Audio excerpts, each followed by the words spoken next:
Boa noite, pessoal. Sejam bem-vindos a mais um MITEC. Eu sou o Fernando, sou um dos organizadores do evento.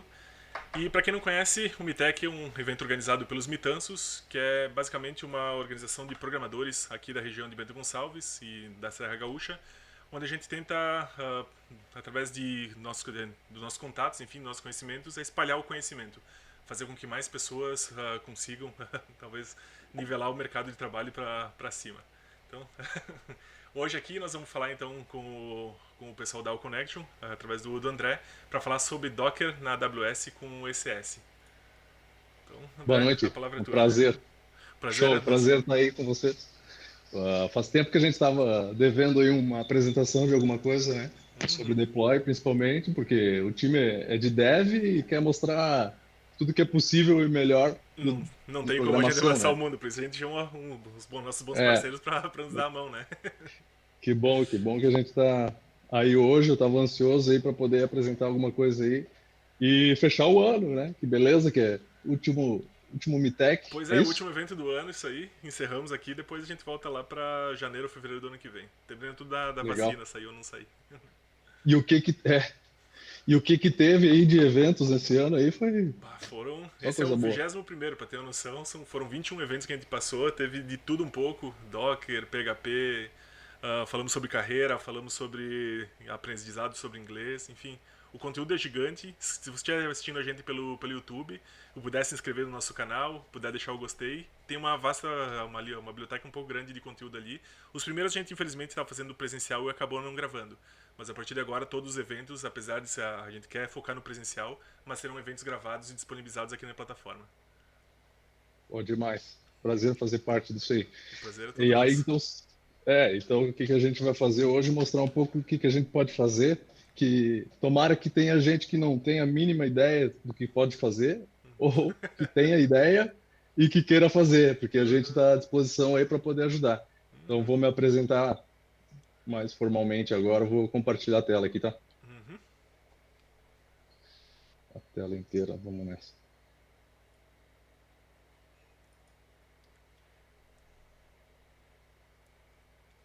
Acho que ainda não veio o compartilhamento. Tenho, Aproveitando o tenho pessoal que está três no. telas aqui. Aproveitando o pessoal que tá no chat, se quiser deixar aí as perguntas, a gente vai fazendo ao longo da apresentação. Acho que não tem problema, né? Eu te interromper em algum momento para trazer alguma pergunta, Vamos lá. ou prefere que Me seja no interrompe final? se eu Pode falar ser? bobagem. Não, Pode acredito. ser andando, cara. Eu acho que essa dinâmica aí, se for andando, acho que eu já encaixo o que eu penso em falar no meio do caminho mesmo, Perfeito. Então é isso aí, pessoal. tá? Eu devo estar já com a tela Sim, apresentada aí já para tá vocês. compartilhando. Uhum. Deixa eu ver se vai dar certo isso aqui. Pode dar um apresentar. Eu quero jogar isso aqui.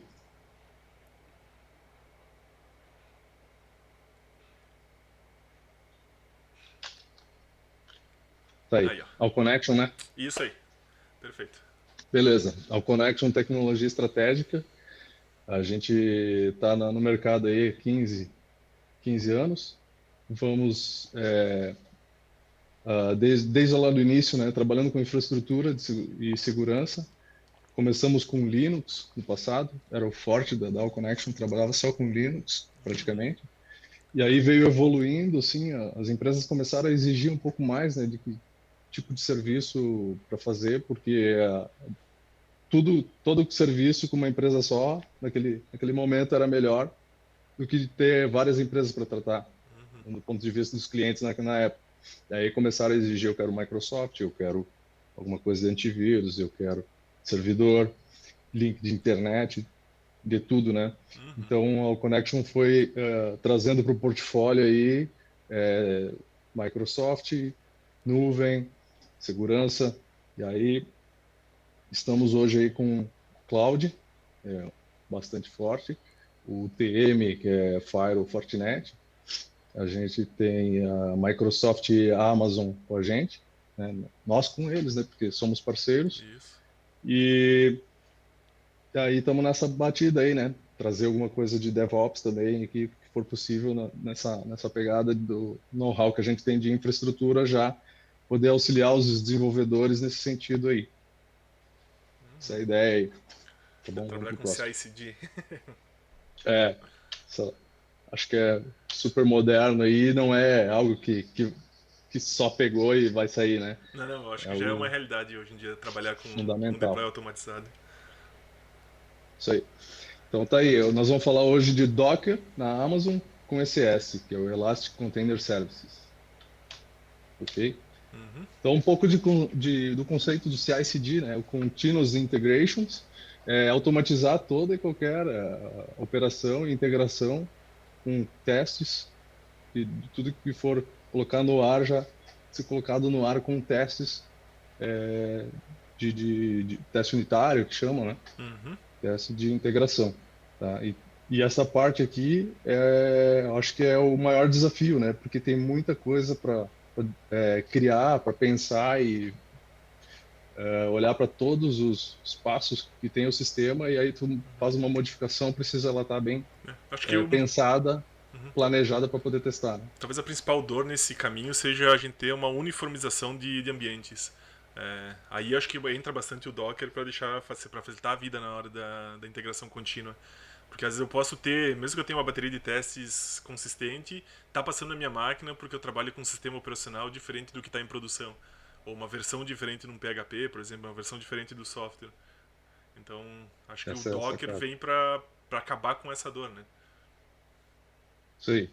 Aí vamos lá, a próxima sigla aí, que é o CD, né, Continuous Delivery ou Continuous Deployment. Na verdade, são dois, né, não é um ou outro, né? Uhum, O Continuous Delivery é a gente poder deixar o sistema a ponto de bala, pronto para botar no ar.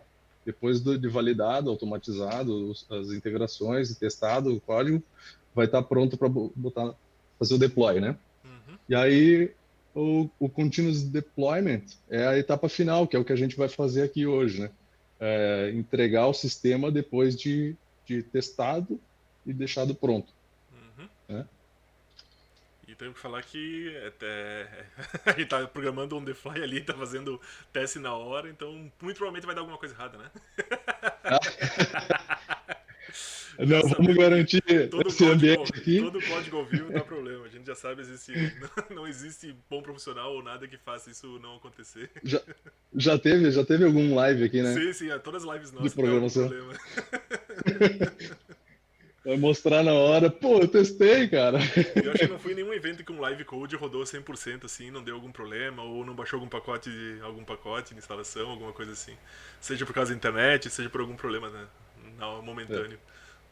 eu também estou aqui com uma VPN, vamos ver se isso aqui não vai me sacanear. Tá. E hoje, o que que é as atribuições do dev de vocês hoje em dia é aquela coisa, né? O código um atrás do outro, as mudanças muito rápidas, o chefe que pede um sistema novo, uma alteração nova, alguma coisa que o cliente do chefe pediu, enfim. E aí eu vejo desde sempre os desenvolvedores correndo atrás da máquina, tendo que entregar o mais rápido possível, e isso Uhum. só acelera, né? Isso cada vez mais vai ser assim. A gente precisa ter maior velocidade, agilidade, e aí que pega algumas alterações no modo de pensar e de trabalhar com o desenvolvimento, né? Ah, e ainda falando sobre full stack aqui, uma coisa que o Docker traz para a gente, até essa relação infra versus dev, é que o dev acaba tendo maior autonomia para colocar o sistema da forma que ele quer, né? Uhum. E aí não tem mais aquela, pô, eu coloquei no ar o negócio, eu instalei, o infra instalou, né? Aí vai lá o dev e diz, não, cara, tu botou errado, não é Uhum. assim. O meu pacote é tal.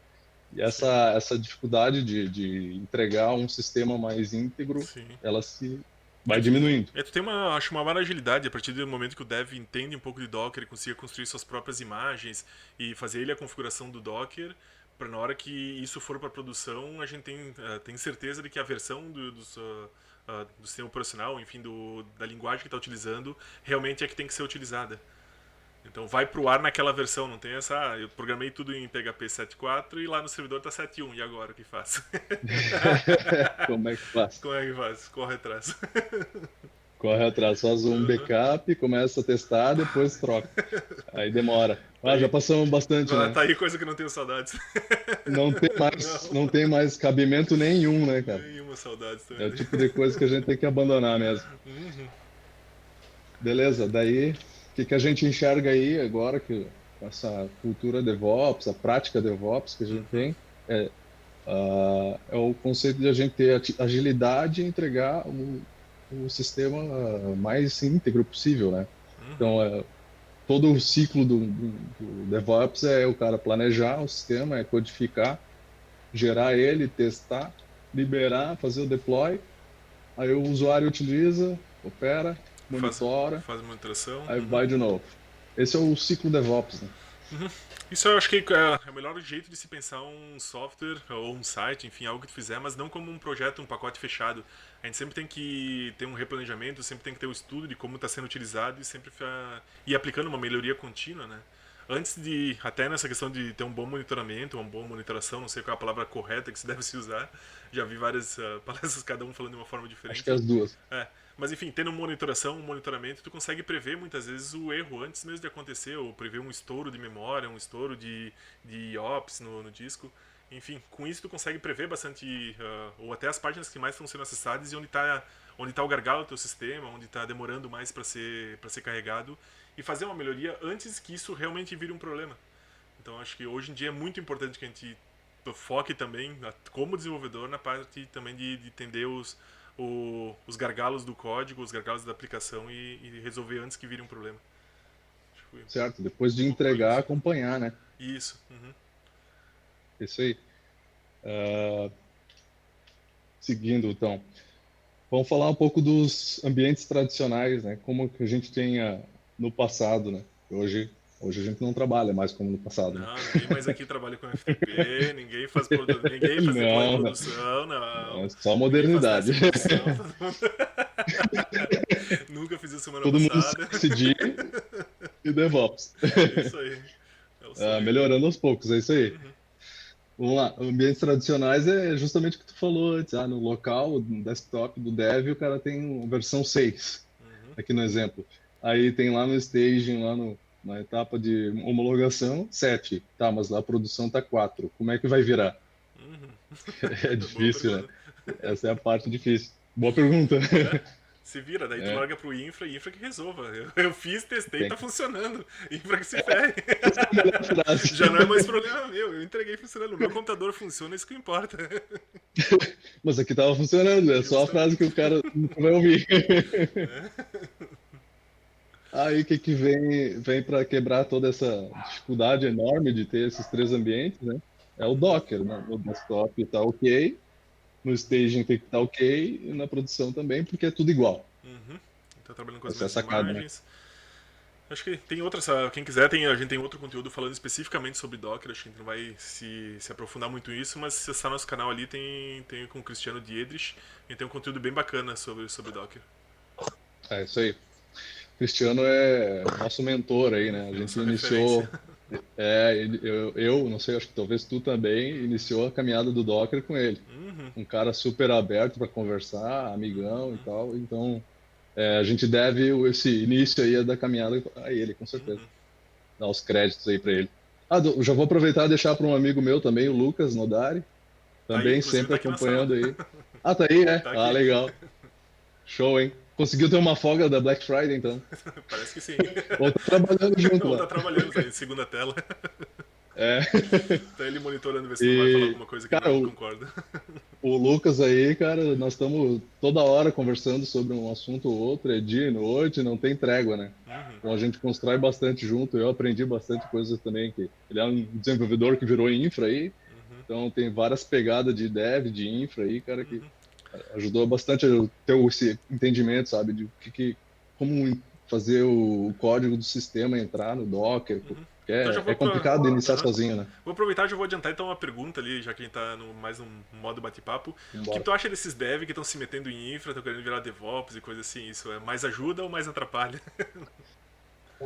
Pois é, cara, eu até assim, acho até que é uma coisa que vai seguir forte, né? Cada vez o dev vai virar infra porque tem a infraestrutura como código.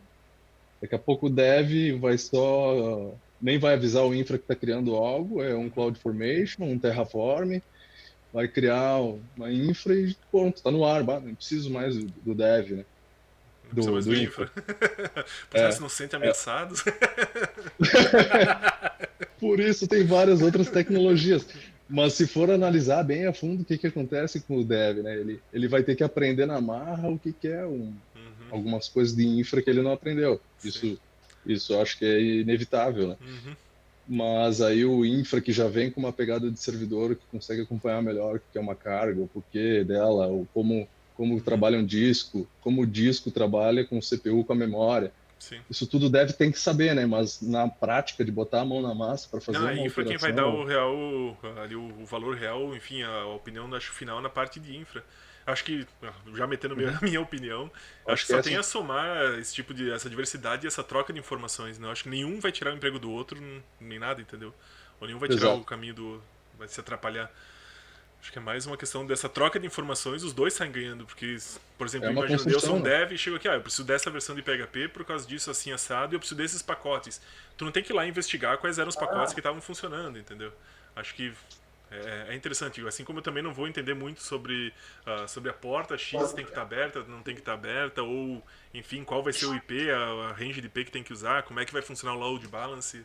Então acho que ainda tem vaga para, apesar do dev estar entrando na parte de infra, ainda assim existe a necessidade de ter alguém fera em infra para fazer a parte bem técnica disso, a parte mais técnica. É, não vamos assustar a gurizada que quer entrar Isso. em infra, né? Isso.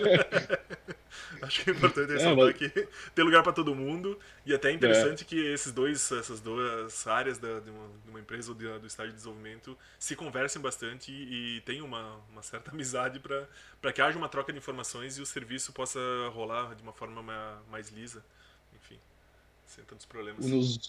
alguns anos atrás, quando eu dei o primeiro passo no Docker aí, que foi inclusive numa palestra do Cristiano de Dirich, que Uhum, fez duas já, né? Fez dois Mitex, né? uhum, Foi na FTech em Caxias, os primeiros passos de Docker lá, foi lá que eu dei o primeiro encontro, né? uhum, E aí lá eu acho, se eu não me engano, eu fiz uma pergunta pro Cristiano, né? E daí aí, como é que fica o cara de infra? O cara de infra tem que se preparar, mas sempre nesse sentido de tentar, tem que entrar no Docker, porque uhum, isso aí realmente parece ser uma tecnologia que não tem como voltar atrás. Dali infraestrutura como código, uhum. talvez, mas o Docker vai por muito tempo ainda, né? Uhum. Acho que É nem algo todo que vem desenvolvedor melhorando vai e tudo. começar hoje, vai começar já direto com Docker, mas o quanto antes conseguir aprender Docker, eu acho que é fundamental assim, para até para a evolução que a gente vê acontecendo. Cada vez menos empresas estão desenvolvendo sem Docker ou cada vez menos empresas estão ainda usando FTP, apesar de ainda termos isso no mercado. Mas é isso aí. O Lúcio também deixou aqui uma opinião pra gente no chat. Ele falou: eu acho necessário o dev entender de infra, porque ele vai desenvolver uma solução mais consistente. É bom pro negócio. E o dev não entende profundamente de infra a ponto de resolver problemas. E a atualidade é colaboração. Há anos atrás a IBM já falava em serverless. Uhum. Então acho que é por É aí. isso aí. Tem que existir essa colaboração, tem que existir essa conversação, principalmente entre as duas etapas, entre as duas áreas. É isso aí, show. Uhum. Bom, Hum, voltando então, o Docker. é, não, legal, vamos Uhum. conversando. Ambientes com Docker, né? Uhum. Vai próximo. Então, por que adotar o container? Justamente porque a transformação digital, que é onde tudo está rolando, tem que ser na internet, né? Na mão, no celular.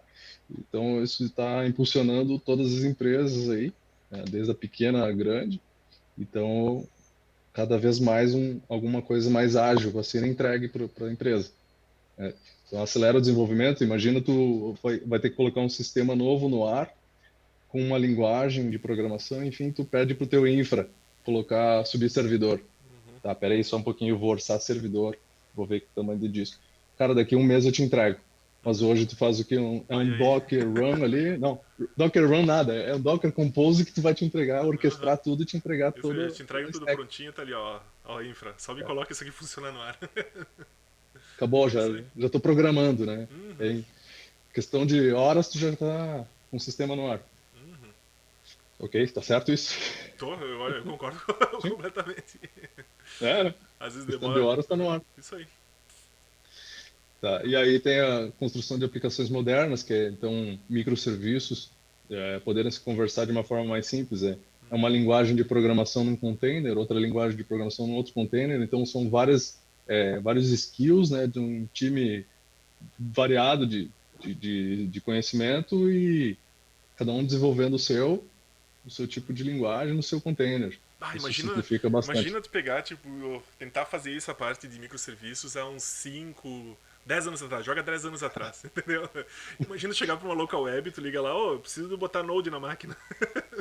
Não, mas essa máquina só roda PHP. Tá, daí tu instala uma outra máquina com Node. Daí nessa outra máquina com Node tu não consegue a comunicação mais entre essas máquinas, porque deve estar em outro ramo, ou enfim, tu tá numa máquina compartilhada. Entendeu? Olha, É. olha como é que era e a Não, que ponto a gente beleza. chegou hoje, né? Uhum. Só um pouquinho vou subir uma máquina virtual aqui para te entregar um Node. Aí tem o Mas banco de dados em uma outra, uma réplica isso. em outra. Quando vê, são 6 máquinas. E é Um conta em cima de sistema que conta. agora. E hoje em uma máquina, então tu sobe quantos containers, né? Quantos quiser.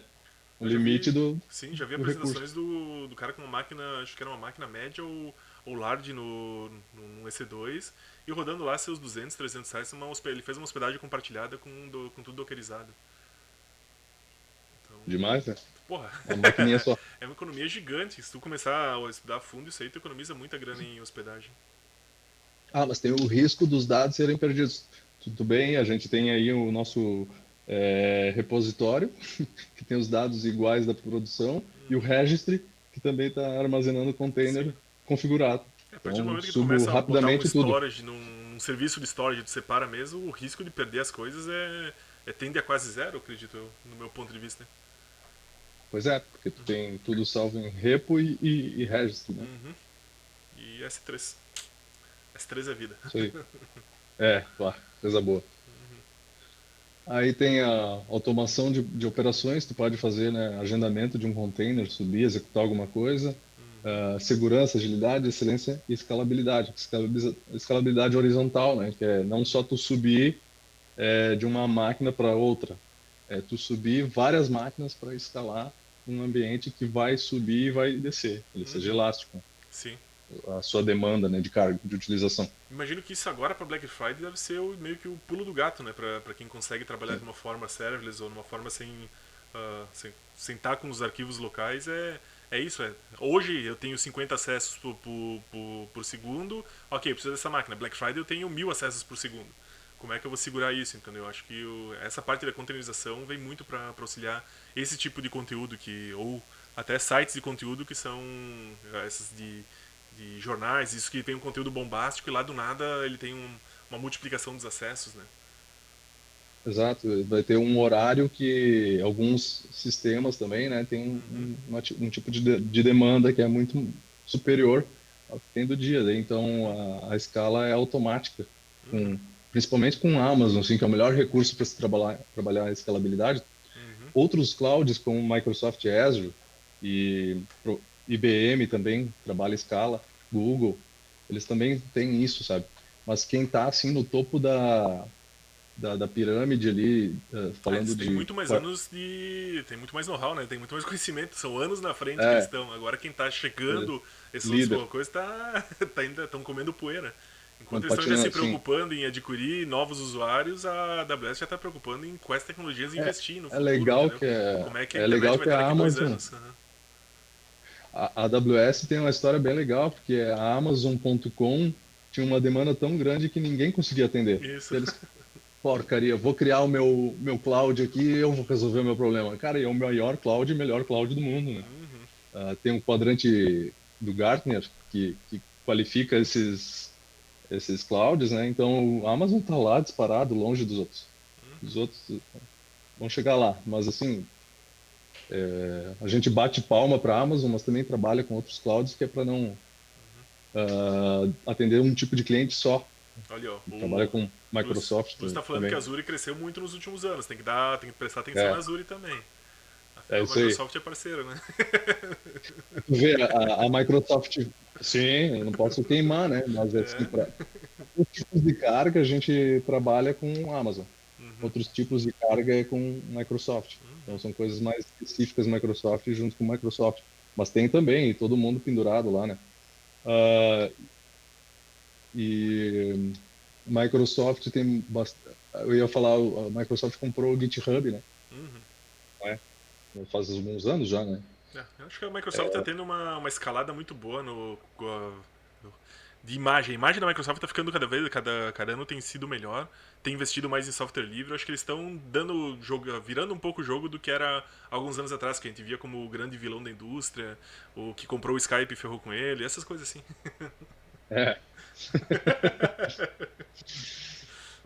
É, eles entraram nessa pegada de Linux no Windows, né? Uhum. Eles se Então, aproximaram tudo muito do porque PHP também.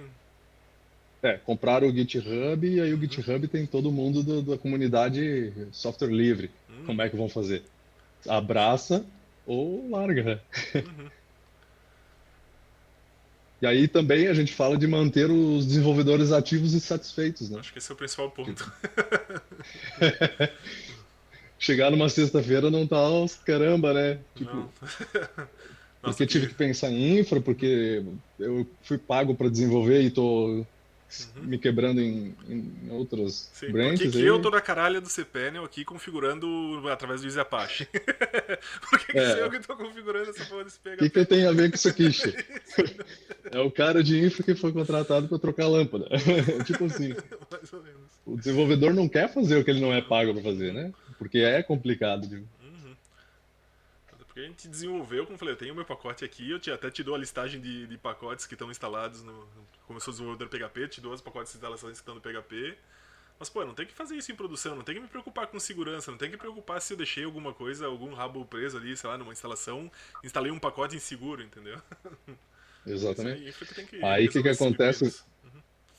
E vai para o ar e, cara, se um desenvolvedor tem que ficar atento a isso, ele perde muito tempo. E aí Uhum. o que a gente exige do desenvolvedor, que é entregar sistemas, Sim. Ali eu também não tiro, tem como boto um entregar. pouco na curva também do cliente. O cliente tudo quer economizar, não quer pagar mais uma pessoa, pagar mais uma empresa se já tá pagando o desenvolvedor. Isso já adotei, já passei por várias empresas que eram assim, já passei, peguei vários clientes que são assim. É Ah, que tu é o sabe cara do TI, configurar? né? É, tu sabe configurar? Então tu configura pra mim, salve pra mim o servidor. Ó, então, né? Será que estamos no caminho certo? Isso aí. Vamos lá. E aí, o que que a gente tem aqui são os serviços de container da Amazon. E aí? Vamos lá, entrar no assunto de fato. Nós estamos com tempo? Como é que tá o horário? Não, tem mais meia hora, 40 minutos, tá dentro do prazo da Tá. apresentação. Uhum. Então, os serviços de container da Amazon, eles começam aqui, a gente separaram em três camadas aqui, seria gestão, hospedagem e repositório. A gestão é onde a gente tem ali a orquestração do ambiente de containers, que pode ser tanto por Elastic Container Service, que é o ECS, ou então o EKS, que é o Elastic Container Service for Kubernetes. Então, a gente fala aqui que, na verdade, quem vem de Kubernetes, que já tem uma vivência de cluster Kubernetes, que tem lá o conceito de pods e nodes e tal, isso, quem já vem dessa pegada e vai para a Amazon, teria que, obviamente, seguir o caminho de EKS, que é um Kubernetes que não o próprio, mas é baseado em Kubernetes, né? A Amazon criou seu produto baseado em Kubernetes. Só que aí quem é o cara que está começando um cluster, que nunca trabalhou com cluster dessa forma, com Swarm ou outra coisa, ou provavelmente o Kubernetes? Eu vou começar a minha jornada aqui com um container, e eu preciso ter esse conceito de escalar, de cluster, de ter uma orquestração de todo um ambiente de forma simplificada. Sim. ECS, Elastic Container Service, é o cara para esse perfil. Até porque o Kubernetes ele é um tanto quanto complicado, né, para o aprendizado, a curva. Pelo menos eu demorei bastante para. Hoje eu ainda não consigo operar direito com o Kubernetes. Minha curva de aprendizado dele tá meio grande. Então, é um serviço realmente mais complicado. Aí o ECS, o que ele faz é abstrai um monte de etapas que teria que se fazer num cluster que tu tem que criar por si próprio no Kubernetes, tu faz ali com menos cliques, eu diria assim, né? Então fica bem mais simples de se escalar, de se criar um ambiente. Um cluster tu cria em absolutamente 5 segundos, né? Então tu tem a possibilidade de entregar um cluster bem mais rápido que um Kubernetes, por exemplo. Uhum. Kubernetes daí tu tem a questão tu ter que gerenciar tudo que é gerenciado por si próprio, que tu tem que criar seu ambiente fica mais delicado, né? Então aqui o ECS não tem isso. Eu não vou criar uma máquina, criar outra máquina. Criei 5 máquinas, eu vou fazer um cluster de 5 máquinas. Eu vou clicar na opção de cluster e pronto, Vai eu criar. tenho um cluster. Isso com o ECS, né? Já com Kubernetes Um pouco mais é mais complicado. delicado. Mas o que tu É. ganha com esse S? Tu ganha um pouco meio, tu perde um pouco de controle que tu teria mais no Kubernetes. Ele tem funcionalidades diferentes. Qual seria bem a Eles diferença? têm funcionalidades diferentes, né?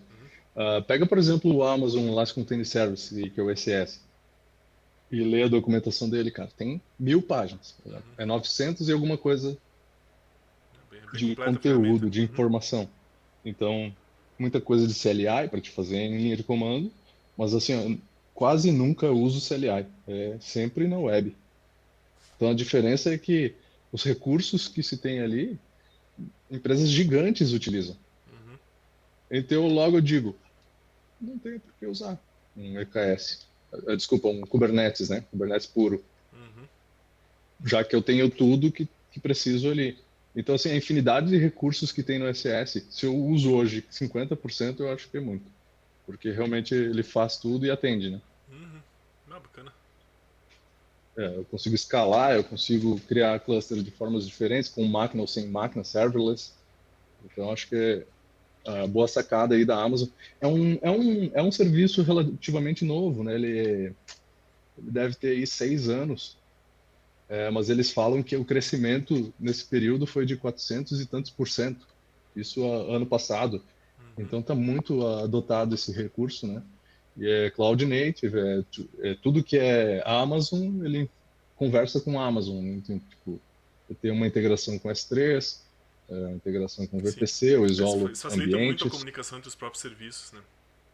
Exatamente. Eu vou ter, por exemplo, eu quero uma variável de ambiente, eu não preciso exatamente usar um .env, eu vou salvar a variável de ambiente no próprio ECS, na task definition, ou então eu vou salvar ele no parameter store, no Systems Manager da Amazon, e dados sensíveis, né, para esconder uma senha, coisa assim. Então é bem interessante. É bom que dá pra ver Daí que a também é seguro, hospedagem, já trouxe essas ferramentas. É bem seguro, parece. sim, a segurança também. A gente trabalha com criptografia de parâmetros, e isolamento de containers. Então, tudo que precisa fazer de uma forma segura e ágil, tu faz com certeza. Vamos lá, e aí tem a hospedagem, né? Onde os containers são executados. Eu falei antes aí, que é o Amazon EC2. A Amazon EC2 é as máquinas virtuais da Amazon. Então, eu tenho a possibilidade de criar instâncias que são máquinas virtuais para eu trabalhar com elas e o cluster pegar essas imagens dessa instância e escalar como eu quero. Então, vai subir 1, 2, 3 máquinas de forma automática, com uma configuração. O esforço é um pouco maior. Ou então eu trabalho com a AWS Fargate, que é do ECS, eles chamam serviços de rede, né? Eu só tenho que determinar a configuração de rede, pouca configuração de armazenamento, quase nada. Se Teu tu quiser xodó, fazer né? um, um atache ali de Uhum. disco, colocar alguma coisa para poder persistir um dado e tal. Mas assim, se é rápido criar um cluster com Amazon CS, com EC2, com Fargate, assim, nem se fala, né? Uhum. Posso até simular isso, não estava previsto isso, mas dá para mostrar aí como é criar. Uh, e aí depois vem a questão que é o primordial aí, né? Que é onde ficam as imagens de Docker salvas na Amazon. É um repositório de imagens aí, ou é o Registry, é o Elastic Container Registry, ECR. Então são 3 siglas aí, ou 4, que a gente tem que decorar, o ECS, o EKS no caso E a do gente não Kubernetes. usa, Uhum. e o EC2 e o ECR. São todos eles recursos importantes aí para saber sobre o Elastic Container Service. Uhum. Então, por que que a gente usa Docker na Amazon? Bom, porque é por causa da agilidade, por causa da maleabilidade, elasticidade, né? A escala, então, coisas que a gente já falou antes. E agora, sim, um pouco mais de como funciona isso, né? Então, existe o Docker Hub, que é, vamos fazer um exemplo aqui, né, de como funciona na prática sem Amazon. Existe o Docker Hub lá que, se eu quiser salvar uma imagem Docker, eu vou fazer um push da minha imagem e vou salvar lá. Aí eu quero usar ela no meu desktop, no servidor, eu vou fazer um pull dela para minha máquina e vou trabalhar. Uhum. Ok. Mas aí, para trabalhar com Amazon, a gente pode, na verdade, salvar onde a gente quiser, né? Os Uhum. nossos containers, nossas imagens. Sim, até Mas porque aí quando a gente está existe o... formando uma imagem da aplicação, é a aplicação inteira. Então, a não ser que a gente esteja trabalhando com software livre, deixá-la na imagem dentro do Docker Hub não é uma boa ideia, porque vai ter a aplicação a pública lá para quem quiser utilizar, né? Exatamente, um repositório que é pouco utilizado. A gente usa mais o Docker Hub para pegar uma imagem, Isso. para trabalhar nela no desktop e salvar num registro próprio, né? Uhum. Mas aí tem o Elastic, o SR, a gente salva lá nossas imagens e aí a partir dessas imagens eu vou trabalhar tanto com o ambiente local da minha máquina, vou puxar a imagem para cá, ou Uhum. quanto jogar a imagem dentro de um SS, um EKS, dentro de onde eu quiser, eu posso usar De essa um imagem, né? orquestrador. É isso aí. Uhum. E aí, o que, que é o ECS? Ele tá. Deixa eu ver se aparece no mouse. Tá aparecendo. Dá para usar um recursozinho que tem aqui, né? Uhum. Apontar Pode... aqui. Isso. Olha que legal.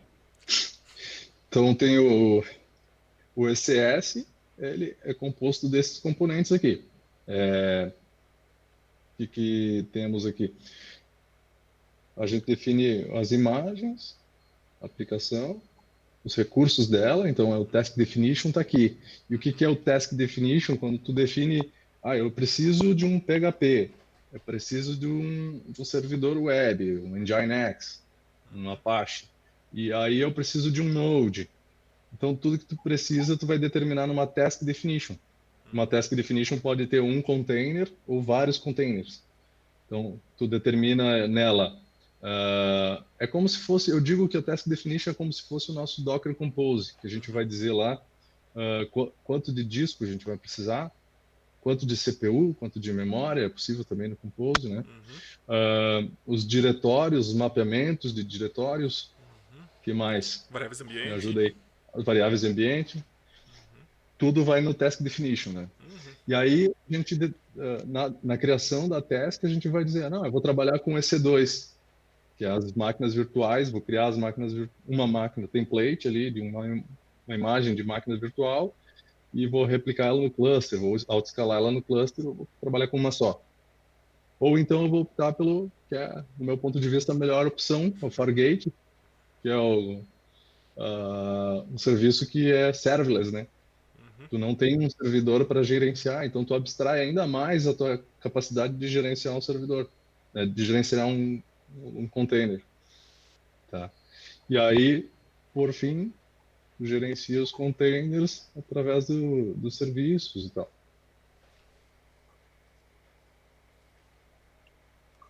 Tá? Vamos para o próximo aqui. E agora, o que é? Nós vamos falar, na verdade, do workflow, que é uma pipeline de entrega fazer o deploy, né? Uhum.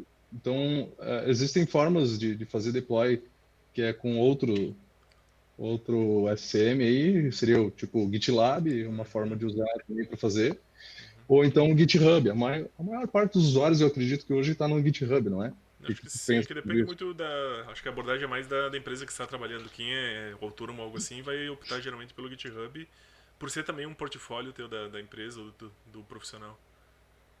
E Enquanto o ele, eu acho que GitLab é um ele, pouco mais enterprise, assim, é mais pra. Tu já tem o software, não é um software livre, é um software proprietário, então eu vou botar numa outra ferramenta que me dá poucas liberdades para publicar isso de forma livre. E eu tenho muito mais controle vamos, sobre o conteúdo. Uhum. vamos abrir para o pessoal botar a opinião deles aí também, Uhum. porque eu tenho conhecidos aí que digam, não, eu prefiro e eu quero o GitLab, não troco jamais. Uhum. Fala de GitHub e não quer nem saber.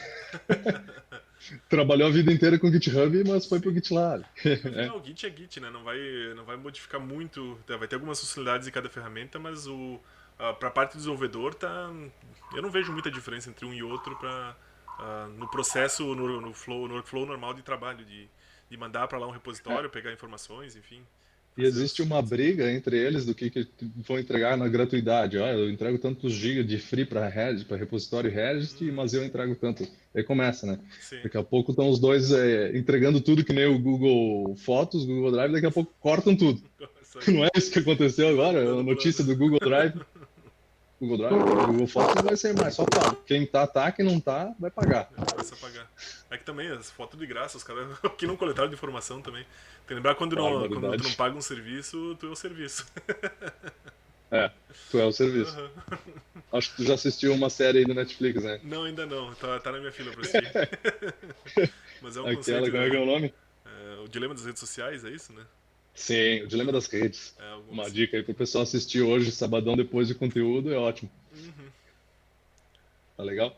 E aí, então, o que que a gente vai tentar demonstrar meio que no braço aqui, assim, no feeling mesmo, né? Não tem nada muito formal mesmo. Sim. É, o GitHub com seu repositório, daí o dev que vai lá fazer um, um push aí para entregar um código pro GitHub, né? Mas na verdade começa aqui, né? Começa no No computador, a gente caminho desenvolve computador. local, manda pro GitHub, o GitHub faz a É, build, faz as tags, e daí o ECR e o ECS entram pro trabalho, isso né? aí. Uhum. Aqui ele está exemplificando, na verdade, um pull para a máquina, a Uhum. build, a tag, aí mandou para o ECR, E aí a né? mágica acontece. E aí é coisa linda de ver. Uhum. Tá bom? Vamos para o próximo. E aí, uma outra imagem aqui mostrando que são Dockers que estão no SS aqui, que vem lá do GitHub, GitHub Actions, que é o cara que faz aí o workflow Ele que dispara, né? O de início da pipeline começa lá no GitHub Actions, ele que faz todo o dispara pra daí cair dentro do deploy. isso, Dentro da Amazon. Uhum. com autorização segura aí, com, né, com role e conexões com a Amazon aqui, com chave. Ele vai lá e a Amazon autoriza, sim, ok, pode vir Action, colocar containers aqui na minha plataforma. E aí, escala, né? Vamos supor, a Black Friday aí sobe 10 mil containers, 10 Uhum. containers a mais aí e dá a performance para o sistema. Uhum. Deixa eu ver se eu tenho mais alguma coisa aqui. Aí, demonstração. Então vamos lá. Acendo suas velas aí, vamos começar. Live, como é que é a live code Live aí? Code é brabo, mas vamos lá. Aproveitar e já vou ler os comentários aqui, reforçando lá uma parte do passado que a gente tratou antes. Então o Douglas falou que tem um amigo dele que está na Austrália e trabalhava na AWS e foi contratado pelo Google para trabalhar com a parte do Google Cloud. Ele falou que o próprio programador disse que, o Google Cloud está anos atrás da AWS. E o Lúcio também fez um comentário que já acha que o desenvolvedor deveria sim pensar em segurança também, porque se não tiver como contornar o pacote vulnerável que ele escolheu, ferra tudo. Precisa de no mínimo se dá ou não dá para usar. Quando eu me referia mais a essa parte de segurança, eu não preciso saber qual é a versão do OpenSSH que tem que estar lá disponível, como é que eu vou configurar a minha chave pública ou privada, se eu vou acessar com usuário e senha, Que porta que vai que porta que abrir? vai abrir. Acho que essa parte é mais focada para infra, entendeu? Eu entrego o meu código, ok, tá lá com as versões do pacote, sim, ele tem que entender que não se usa mais PHP 7.1, não se usa mais PHP 7.2, vamos, gente, vamos atualizar esse PHP. Essa semana saiu o PHP 8. Então são pequenas coisas, tu vê muito software ainda com, acho que tem vários gráficos na internet ainda com PHP 5, entendeu? Então, assim, o programador tem que se preocupar muito com essa parte de segurança, mas aí aos pacotes que vão ser instalados na máquina, se vai ter um bash, se não vai ter, se vai ser uma PSSH, isso eu acho que é o que o programador não precisa realmente se preocupar e a preocupação é de infra, assim, de entregar essa parte funcional e segura. É isso que eu me referia, mas bem apontado, Lúcio. Legal. Então vamos partir aqui para o vamos ver, vamos ver se Vamos lá. funciona. Então a gente tem É. ali os três ambientes praticamente. O GitHub vai ser o nosso ambiente de desenvolvimento, certo? A gente jogou as informações para lá, testou o local. E a gente tem um Uhum. ambiente de homologa e um ambiente de produção, certo? Vamos pensar assim, esse nome da branch aqui que chama Development, talvez a gente chamaria ele de Stage, né? Uhum, Para ter homologação. Mas ambiente de dev mesmo, geralmente é no desktop do usuário, né? uhum. Programador. Show, Aí tá fechei, lá testei tudo. publiquei, pelo menos joguei lá pro development. O que vai acontecer? Aí o que que vai acontecer, né? A gente tem aqui então um projetinho aí. Fala um pouco do que é esse teu projetinho aqui. A ideia é a gente só. Então, vou apresentar o projeto. Eu tentei só exemplificar. Por favor, não olhem, a complexidade está zero. Não tem usuário e senha.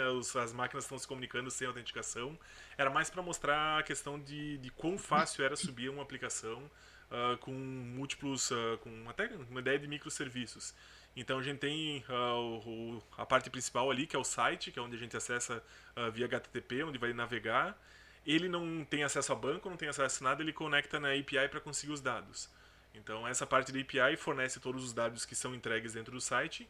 E quando ele quer fazer um envio de e-mail, ele poderia conectar ou direto numa API de e-mail, ou, nesse caso, para mostrar a comunicação entre os containers. Eu imaginei que ele faz uma solicitação para a API salva em banco que existe um contato sendo feito, e daí faz o envio de e-mail através dessa outra máquina de e-mail, essa outra funcionalidade de e-mail. E o e-mail reproduz a informação para a API avisa o site se foi enviado ou se não foi enviado o e-mail corretamente. Como falei, a ideia é só demonstrar, é só uma POCzinha, só para demonstrar como seria a gente ter um ambiente com microserviços ou com as responsabilidades separadas das funções do sistema. Então a API fornece dados, faz conexão com o banco, e-mail envia e-mail mesmo, e o site exibe essas informações para o usuário. Legal. Então vamos lá. Na development aqui a gente tem Tem uma versão do site, uma versão aqui é onde a gente mantém mais atualizado, onde a equipe de desenvolvimento está trabalhando em novas features, em fazer novas entregas. Esse é isso, a branch que todo mundo pode comentar, pode comitar e pode colocar coisas lá dentro. isso aí. Mesmo que é aquela que tu pode quebrar, né? Antes Isso. de ir para Não produção, vai para produção. O que está aí tá para ser quebrado. Pode vir a quebrar, mas é é onde justamente vão ter testes, vai ter tudo a tentativa de que a funcionalidade funcione é nessa branch aí.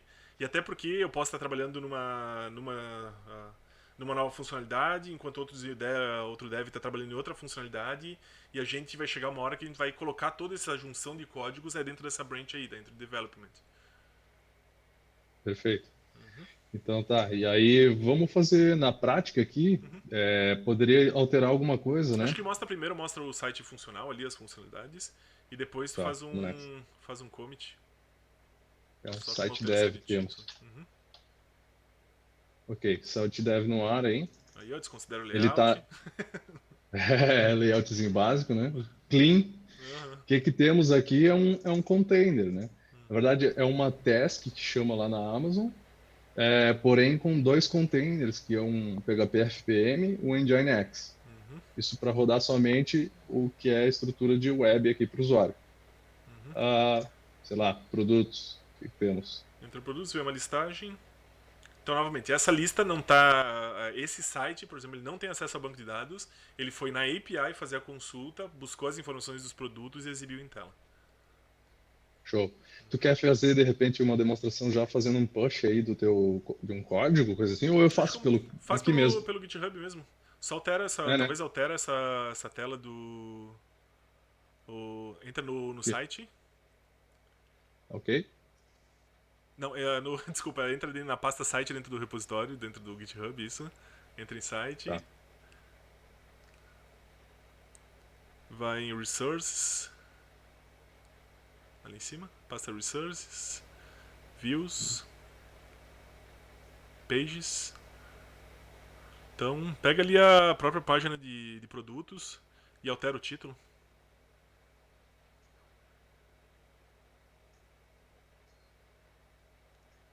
Ou o title da página, isso aí. E o título visual também.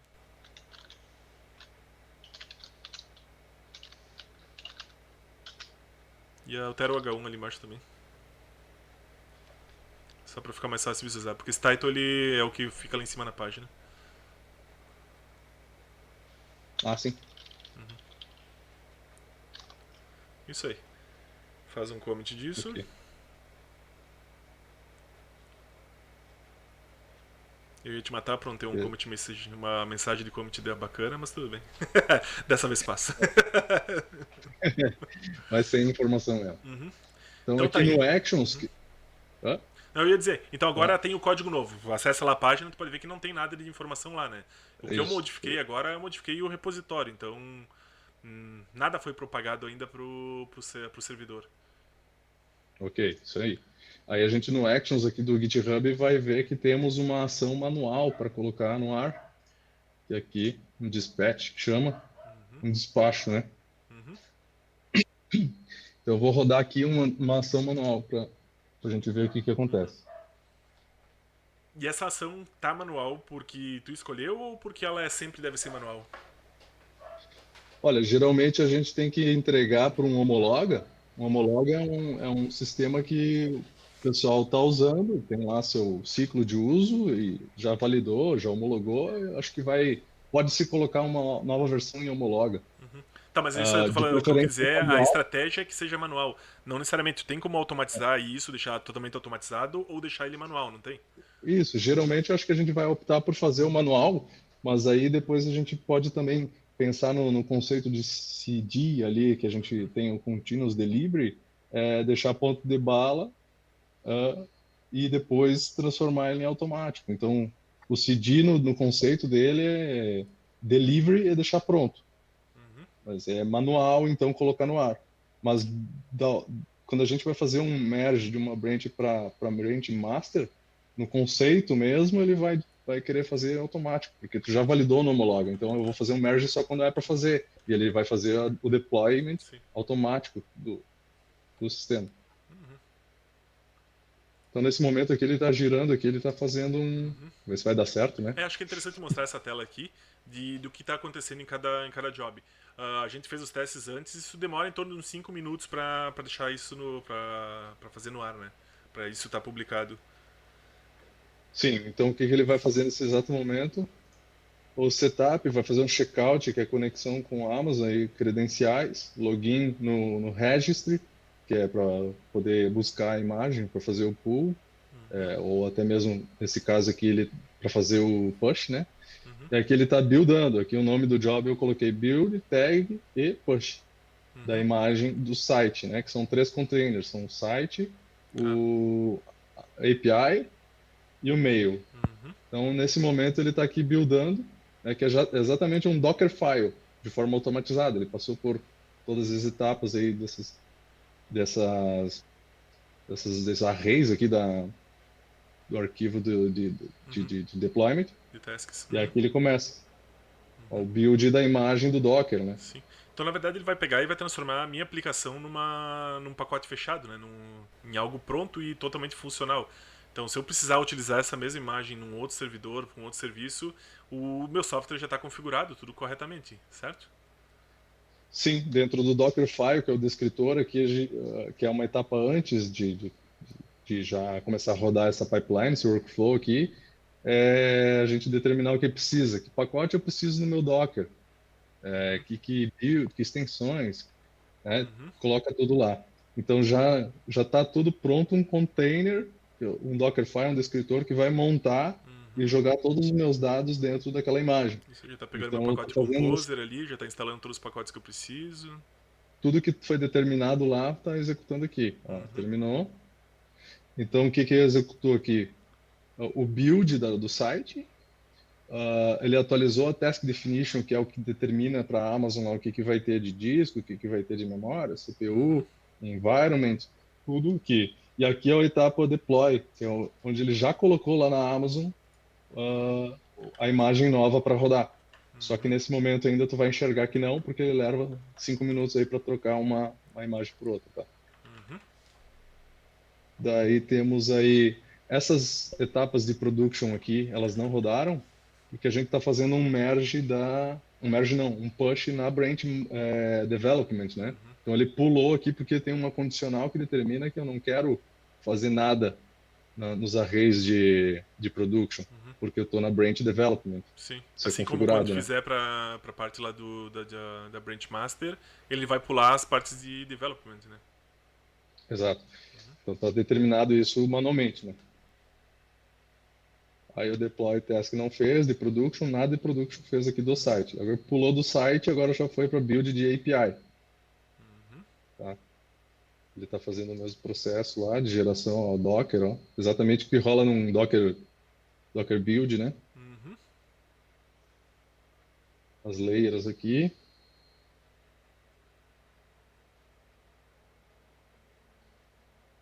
Então rola bastante coisa. Um build aí desses Docker, eu acho que está dando uns 5 minutos, 2 minutos. E ali já tem cada Composer, um dois, né? Uhum. Acho que mais ou menos eles é, têm uma imagem bem próxima uma da outra. Só pega o tempo do de cima, já tá rodando a 2 4,50. minutos. 2 minutos, então vai ser isso aí, vai ser uns 7, 8 minutos pra rodar Não, todo. 3 minutos. Uhum. Foi isso que eu falei. 13, 13, 9. Depois em 10 minutos que seja pra rodar toda a pipeline, né? Sim. Isso a gente tem formas de fazer. Na verdade, a gente está colocando uma pipeline de um super monorepo, que tu chama aí, né? Um Uhum. monorepo que tem todos os. É um monstro repo. É, isso. Tem os projetos num repositório só. Uhum. E também, na verdade, a gente está gerando imagens para que tenha o conteúdo copiado do repositório para dentro do container. Uhum. Se fôssemos fazer diferente, né, de gerar imagem só quando precisa e trabalhar com dados persistentes em um disco compartilhado entre máquinas, a gente teria um mapeamento de disco para o container e não geraria sempre imagens de Sim. container. Que é só um Uhum. exemplo de como a gente está fazendo Sim. e São pode várias fazer. estratégias, acho que tem várias estratégias diferentes que podem ser utilizadas para cada projeto, para cada ideia de software, tem como se pensar também em formas diferentes de se trabalhar disso, né? Então, acho que o Essa bacana é aí, isso, não existe uma receita fechada, tu pode sim. fazer, modificar essa receita conforme enfim, conforme tu for a necessidade, né? Cada projeto a gente vai olhar. É um projeto pequeno, permite que a gente, pela simplicidade, colocar sempre gerar um container novo, até porque as atualizações de códigos não são frequentes, coisa assim, né? Uhum. Então, deixa o container com o código, mas Uhum. via de, não regra, mas via de boas práticas, o ideal é que não se copie conteúdo de repositório para dentro de container, é que eles Uhum. tenham um mapeamento de um volume com persistência, porque se a gente tem um container e ele morre, os dados deles morrem. Por isso, outras coisas viram aqui, que é como não perder logs. Então, a gente tem que parsear logs daqui do container para o CloudWatch da Amazon, ou para um Elasticsearch, Elastic, né? Uh, New Relic, manda direto para a nuvem os Isso, logs da Datadog. Uhum. aplicação, dos containers. Então, são estratégias aí, porque a gente, por exemplo, não tem persistência de dados. Tem um Uhum. container que todo o projeto está dentro do container. Por algum motivo, morreu o container. Morreu os dados. Uhum. Então, se a gente precisa da persistência de dados salvos, dá um exemplo aí que não pode perder dados, né? Tem que ter cache. Uhum. O Cache, cache, se ele sessão, está em se tu faz sessão disco, em disco, não faz no banco de dados. Isso tudo são arquivos que ficam ali disponíveis. Uhum.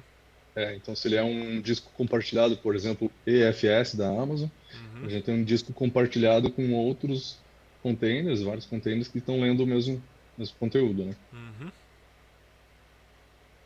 Buildou aqui também, ó, o API, Sim. E já foi aí a ele parte do e-mail também. atualizou Uhum.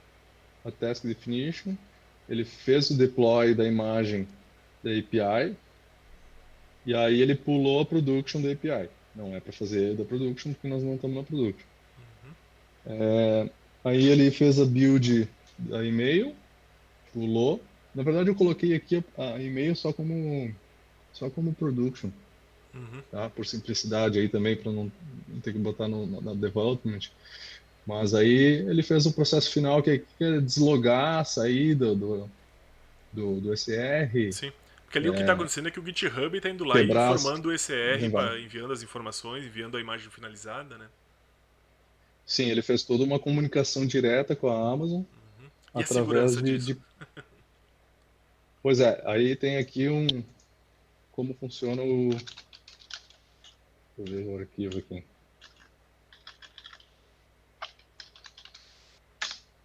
Tá.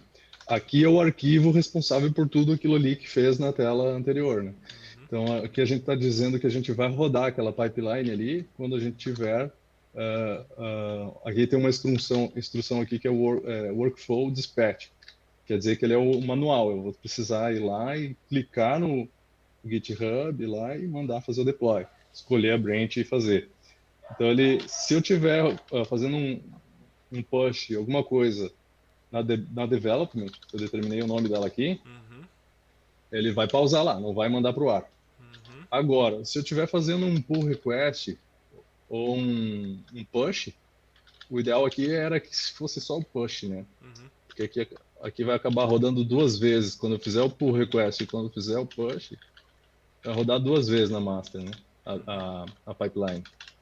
Mas tudo bem, a gente só por demonstrar, acho que Uhum. já vai rodar. Aí os jobs aqui. Aqui ele pega uma imagem de Ubuntu, que é justamente para fazer tudo que está fazendo ali, que é executar o build dos containers e mandar. Então é um intermediador de um container intermediário para executar tudo. Uhum. E os passos aqui é checkout. Por exemplo, pega esse aqui é um repo lá do GitHub Actions Que que, serve que para fazer isso. aí Uhum. que faz os passos de configuração aqui dessa Uhum. pipeline. Aí ele usa de outros repos, né? AWS Actions, vai usar Uhum. aqui, tá? E aí começa a etapa de conexão com a Amazon aqui. A configuração das credenciais. Aqui a gente tem Access Key e Secret. Isso me agrada muito, não ver senha nos arquivos de configuração, entendeu? Então isso não está disponível para equipe de desenvolvimento ou para outra pessoa que consiga ter acesso ao repositório, né? Os dados sensíveis Isso realmente fica são bem seguro. sensíveis e ficam numa área não acessível para todo mundo.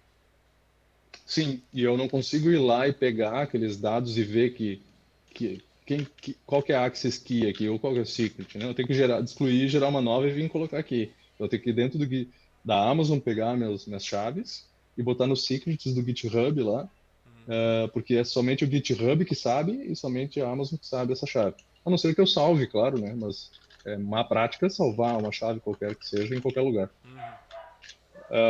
Aqui é a região, a gente está nos Estados Unidos, né? Uhum. Daí a gente faz o login no SR com o uso dessas chaves aqui, Uhum. tá? Ele vai usar do AWS Actions para fazer O a login. conexão. Uhum. E aí a gente vai fazer aquela etapa que a gente foi vendo lá, que apareceu na tela. Build, tag, push do site. Uhum. Opa. Aí o ID, daí pegou essa etapa aqui, ele pega o registry com o nome dele, o nome do repositório, site. Aqui a tag, que ele vai fazer uma criptografia. Uhum. Daí aqui começa o run dele aqui é o Docker build, Uhum. dizendo o meu file aqui, que está dentro do repositório também, tagueou com essas informações aqui e vamos embora, né? Aqui ele já mandou para o registry, é um push. O registry lá da Amazon, então minha imagem, nesse momento, já ficou lá disponível para o SS. Tá? Aí vamos seguindo aqui, vou estar bem lá em cima. Aqui essa etapa é quando ele começa a fazer o update da task definition.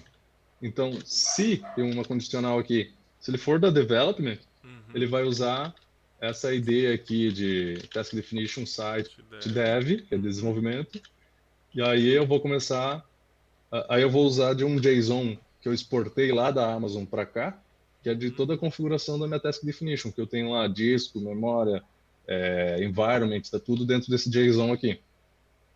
Tá? E aí o nome do container, nome da imagem. Aí ele faz o deploy aqui. Se também for development, ele vai usar então o serviço chamado site test, que inclusive ele está em outro cluster. Temos dois clusters nesse ambiente, um cluster com EC2 e um cluster com Fargate. Uhum. Nesse site test aqui está determinado quem eu vou usar, qual task definition, qual é o balanceador, Em qual né, para cluster? Uhum. distribuir carga, qual que é o target group, ou seja, qual que é a máquina que eu vou e porta que eu vou conectar para poder entregar um acesso externo, tipo site dev .connect.com.br na porta 443, chega no balanceador na porta 443 e o balanceador faz uma conversão para a porta 80 ou a que eu quiser, a VPN. Uhum. E pode ser 443 full, ponta Uhum. a ponta, né? Mas geralmente a gente tem feito esse trabalho para ficar com um offload menor, fica no balanceador. Mas o correto, realmente, na maioria das vezes, é sempre full, né? O SSL ponta a ponta. Sim, Apesar de ser seguro, a gente ter 80 lá atrás de um balanceador que temos lá a proteção de um WAF, um Web Application Firewall sim. e tudo mais, a gente pode ou não ter aí a 443 lá na milha final, que é o container ou a máquina. Uhum. Tá, vamos ver se não vai cair, que agora caiu minha conexão de VPN aqui. Bom, mas enfim, Tá, o processo está sendo executado lá, né? Ixi, Maria. Sim. Sim, Uhum. pera aí, vamos ver. O cachorro aí, né? Uhum. Ah, chegou visita, então eles ficam loucos aqui. Só me dá um segundo.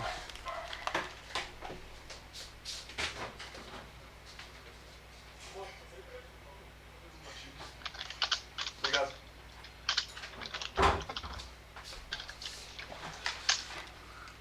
Tá, foi Pronto. conectando a VPN aqui de volta.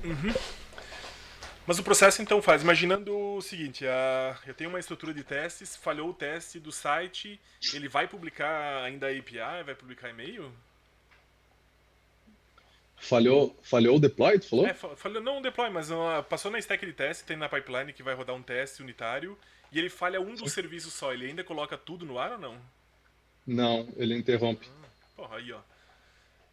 E ele vai jogar todos os Esse é- arquivos a partir do momento que, por exemplo, terminou ali, a gente viu que terminou a task definition do site, mas a do coisa estava seguindo em frente ainda.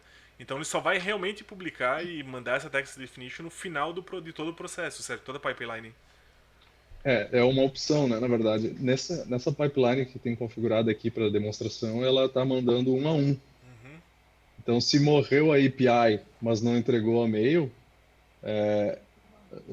desculpa, se entregou a API que está em cima, mas morreu a mail, digamos que se tu tem um microserviço, todos eles se comunicando entre eles, tu vai ter uma inconsistência, porque era para uhum. te entregar tudo igual, né? Isso. Uhum, Se tu tem uma alteração grande que é para todos os ambientes, tu acaba quebrando o microserviço. Então, esse também é o desafio, né, de se criar microserviços e coisas isoladas, é que as coisas sejam colocadas integralmente, né? isso. Porque eu tô olhando o cenário voltando ao que era no passado e que ninguém mais utiliza, é o FTP. Não, não. Então, cara, volta e meia subia, ia subir um arquivo, pô, tem 30 arquivos para subir em dois servidores diferentes, acaba esquecendo um CSS para trás, algum arquivo para trás, e daí vai lá e tenta lembrar de mandar todos pro ar. Então isso me parece Sim, que ter isso dentro de um Docker, enfim, ou dentro até o próprio GitHub, tu fazendo um pull no servidor, tu mata esses problemas que existiam dessa inconsistência dos arquivos. é verdade. Deixa eu voltar para cá.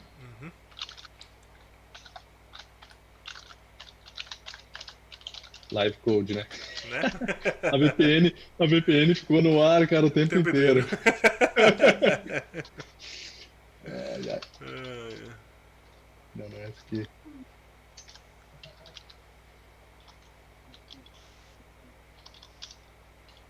Tá. Eu tava onde então? Então, na parte das builds do meio, tu tinha passado. Tá. Tá, eu falava na verdade de cluster, né? Uhum, Que tinha o serviço quando ele chega na milha final, que é realmente o deploy, ele vai olhar para isso aqui. Nós estava nessa aqui, ó, uhum, site test.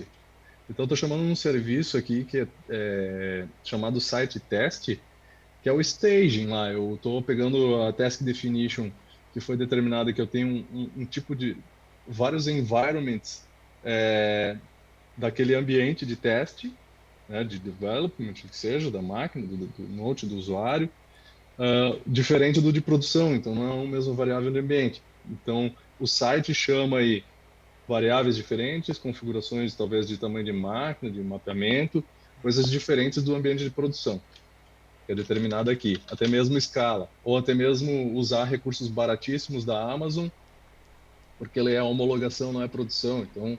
botar tamanhos de máquinas e escalas de máquina aqui super inferiores para o valor ser bem baixo, né? Uhum. Aí o cluster é um cluster com EC2, que é onde eu tenho a possibilidade de logar na máquina com SSH e fazer um Docker PS lá, ver o container, dar um exec nele e navegar dentro dele para ver alguma coisa se preciso, no staging, né? É isso no Fargate não é possível, então. No Fargate eu não consigo nativamente logar Sim. em SSH. Sim, porque tá Eu com serverless, conseguiria, né? na verdade, é, eu conseguiria, na verdade, e nem, eu conseguiria, na verdade, criar aí a instalação dentro do container do pacote OpenSSH, botar a chave lá dentro, é um processo mais manual. Isso é meio Então, gambiarra, não por seria? isso, não é não é assim, o pessoal na comunidade reclama, né? Tipo, Uhum. como é que eu vou fazer logar no SSH do meu container? Fargate não tem máquina para te dar um Docker PS, né? Uhum. Se tivesse uma máquina lá que é abstraída, mas que a gente pudesse dar um Docker -H maiúsculo ao IP da máquina e dar o PS, aí a gente Uhum. conseguiria logar nela, né? Uhum. Mas deve ter alguma notícia aí, alguma coisa que muda isso aí. Talvez nem eu saiba, mas o Fargate, até onde eu sei, a gente não consegue entrar no container. Se alguém tiver aí e já conhece, por favor, se Uhum. manifeste. Uhum. Tá? E vamos lá, ele fez o update da Task Definition aqui, nesse caso é Production já. Ó. A Uhum. gente terminou o estágio aqui de EC2, onde a gente botou no ar os containers. Mas agora a gente começa aqui um estágio master aqui, ó, que é quando ele só vai executar isso aqui se master, né? Se a Uhum. branch for master. Então ele vai pegar a task definition do site de master e vai jogar no ar com esse serviço aqui, site prod. Então temos o site test aqui E o e o site site prod. prod aqui. Uhum. Aqui, a partir daqui, ele vai eleger então um cluster diferente, que é o cluster Fargate, né? Tá? Entendi. E aí começa outro build aqui de API. Aí é tudo replicado igual para a parte de e-mail aqui também. Uhum. Não tem nenhuma diferença. Uma coisa Tá? que eu vi de diferença ali do. Esse é o Actions do GitHub ou isso é específico do AWS? Isso aqui é um template, né, que eu adaptei Uhum. ele aqui para nossa realidade do, do GitHub Actions Tá. gerado pela AWS, né? A gente tava falando antes sobre a diferença entre GitHub e GitLab. Cara, o GitLab me parece muito mais fácil de fazer essas configurações. Até a parte eu vi que tem bastante código reescrito. No É, GitLab CI/CD tu tem como duplicar um template mesmo. Tu faz um template de uma parte específica do código e duplica e substitui tu as reusa. variáveis. Tu faz a reutilização de código é muito grande. Eu vejo bastante Aqui repetição de eu, código aqui. sim, vamos pensar assim, eu tenho aqui na verdade uma step. Essa aqui tem que ter isolado para todos, de credenciais também, login no SR também. Uhum. Mas aqui, dessa aqui até aqui, onde eu coloco no ar, até aqui, daqui para baixo é tudo repetido, Uhum. né? Então, realmente lá no GitLab a gente consegue fazer um reuso disso, né? De várias Uhum. coisas aqui para não ter que ficar replicando, Isso. repetindo. Cada job tu poderia fazer meio que um template e mudar. Porque ali o que mudaria é qual é o repository, qual é o. Olha o Né? tamanho do arquivo, tá? Eu Sim. estou em 20% ali, ó, o meu Uhum. SSH, Sim. eu economizaria 80%, né? Sei lá, de escrita aqui, de ter que Uhum. se ligar em arquivo. Então, fez todo o processo bonitinho, publicou isso no ar. Agora Vamos ver, né? é a dúvida que A não quer hora da calar. É a verdade. hora da verdade. Ai, meu Deus. E frio na barriga agora. O workflow deu tudo certo, não? Ali, verificação. Sim, aqui Uhum. finalizou a etapa. Então, pulou Uhum. as etapas de production, porque não era para ser production, é só Uhum. dev mesmo. E deslogou, descredenciou, tirou, deu um set variável aqui para sair fora tudo e não ficar mais Uhum. nada salvo. Então, vamos logo tentar aqui, quem sabe, né?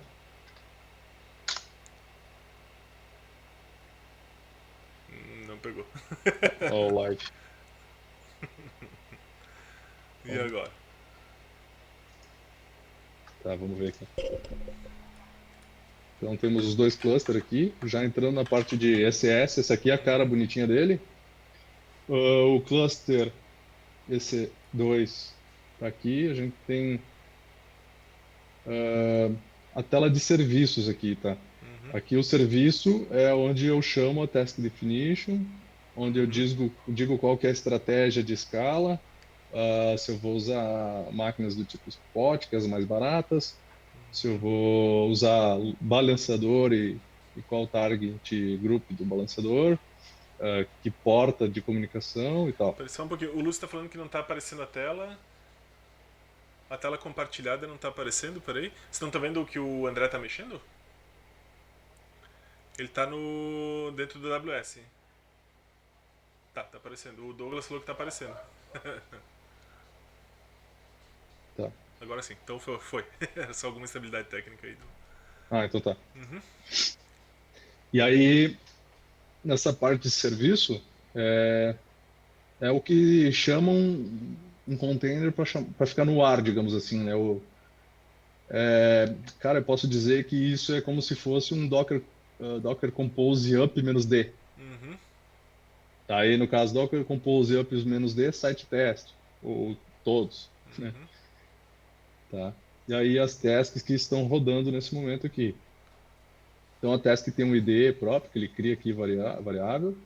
A task definition, por exemplo, dessa aqui é o site dev EC2 número 18. uhum. Tá? Aqui tem uma instância EC2, que é a máquina virtual, o estado está rodando, 6h39, 6 e pouco, realmente ó, não entrou para o ar. Mas aí o que a gente consegue é vir aqui no Services, entrar no site, tá? E Deployments. Ó, aqui a gente tem, na verdade, um ativo que realmente é aquele antigo Uhum. e que está rodando. Ele foi criado às E 39. 6h39. Uhum. Ele recebeu algum último comando aí, um update, 19h57. Que era quanto Será que foi? É, depois. Uhum. foi o start da pipeline ali, tá? E Uhum. aí ele atualizou. Só ele não colocou no ar, provavelmente faltou uma configuração de colocar o desired dele, tá? E aí, o que que ele faria nesse momento aqui, na prática, na realidade, eu pegar e posso baixar ele aqui, por exemplo, tá? Vou dar um stop nele, esse container. Então, como o desejado é que tenha um, Sim, tu parou o que era antigo e ele vai subir com o novo. vai subir o novo. Ó, tá rodando zero. E Uhum. aqui o site teste ele vai começar daqui a pouquinho a trazer, através de um pool do registry ali da Amazon, ele vai Uhum. baixar, então, um container para o disco do EC2 ali, da Uhum. máquina virtual, e iniciar conforme instruções do service, que diz, eu preciso que tu abra a porta tal, que Uhum. tu esteja atrás do balanceador tal, que tu tenha disco tal e a task definition tal. Então, todas as orientações vão vir aí. Então, eu posso entrar aqui, por exemplo, no site teste. Vamos lá, me ajuda, né? Me deixa na mão, pelo amor de Deus. Ó, tá drenando do balanceador. O que é que acontece? Como eu botei um serviço ah, fora do ar, né? Tipo, o balanceador tá checando lá de tanto em tanto tempo se a Se o porta serviço está 80 tá online. no ar. Uhum. Então ele tem um tempo ali de padrão 300 segundos, que é os 5 minutos. Eu poderia baixar isso aí para 1 segundo agora e ia subir. Uhum. E, e aí ele vai subir o outro, o outro container e vai começar a validar se está no ar, daí vai botar ele disponível no balanceador.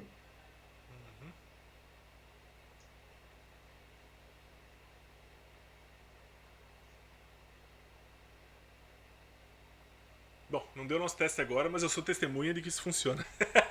Sim, daqui a pouquinho vai Sim, subir. a gente já está utilizando para testes de alguma uma coisa e já vamos botar um serviço desse em produção. Ó, tá desregistrando o container aqui, tá drenando. Ó. Então eu posso agora, nesse exato momento, registrar ele aqui rapidinho e daí ele vai rolar, como a gente esperava, né? Ó, já mudou para o estado registrando.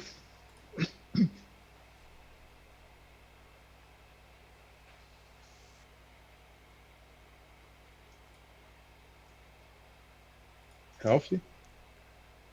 Nesse momento já está no ar o Uhum, container lá, então é isso aí. site dev. Produtos. Aê. Aí. Está no ar. Isso era para ter acontecido automaticamente, algum detalhe que eu Sim. não enxerguei aí, mas é o que na Uhum. prática faz mesmo. Mas basicamente é isso. Então o desenvolvedor pode colocar as coisas no ar sem relar em SSH, sem saber senha, usuário e senha, nada. Acho que tem, além de ter tudo automatizado, tem um grande ganho em segurança, né? Tu não vai entregar Claro. informações sigilosas ou dar um acesso a uma máquina onde o usuário poderia lá instalar algum pacote, enfim, que não deveria, e deixar isso disponível para ele.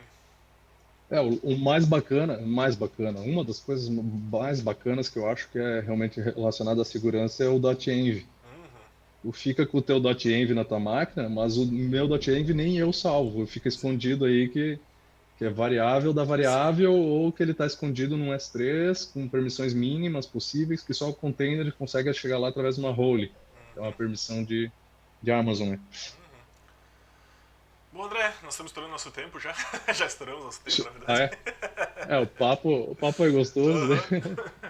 Então, pessoal, se tiver alguma dúvida, a hora de publicar agora isso no chat chegou a hora. Se tiver alguma dúvida, pra Vamos lá se eu gente, consigo ajudar. vamos lá, botar mais 5 minutos para tirar umas dúvidas e encerramos o evento.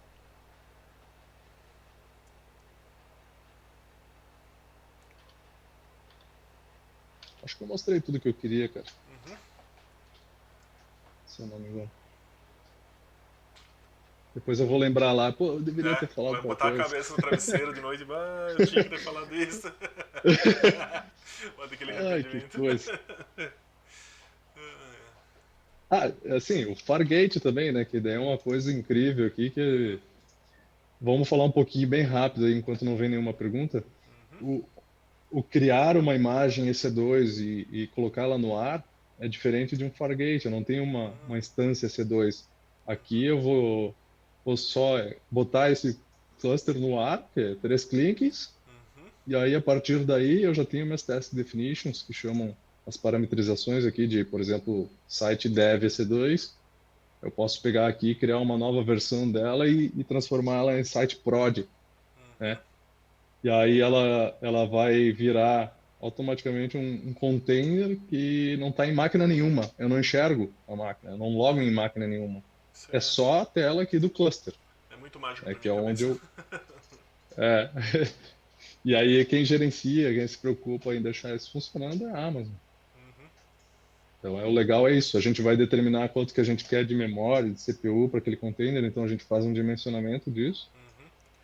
E como é que tá a parceria de vocês com a AWS?